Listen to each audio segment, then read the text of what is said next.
kada a yi taro a sa kaɗe-kaɗe da waƙe-waƙe wanda ba su halatta, kada a yi taro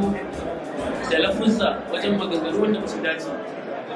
wajen kuma Allah ya yi murna da farin ciki daidai da kansa da manjansa suka zaba,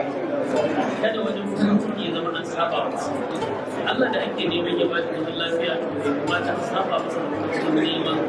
zaman lafiya ba. Sannan kuma Allah ya sa kansa gwargwadon halin wajen da ita daidai da masa, wato ba ta abinci daidai da masa, ba ta lafiya daidai da masa, kada ya kalli masa abinci ko abin sha ko wajen zama ƙasa da damar da Allah ya bashi. Da Allah ya bashi dama mai ƙarfi to ya rike ta daidai da damar ta. Wasu na cewa wai ta mutum ya ce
kada ya faɗa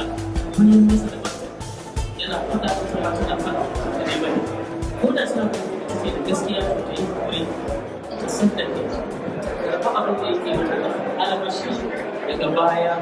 ta gari haka ya kamata ta zama gidan aure muna roƙon Allah subhanahu wataala ya ba su zaman lafiya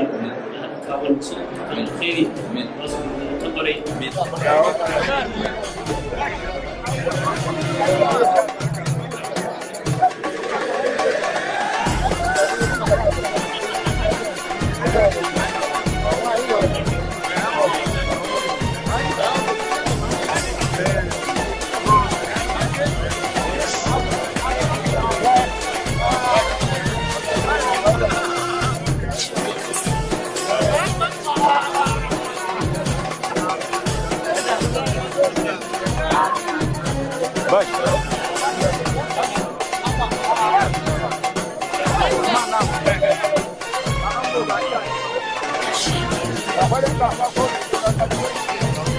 But, Congo.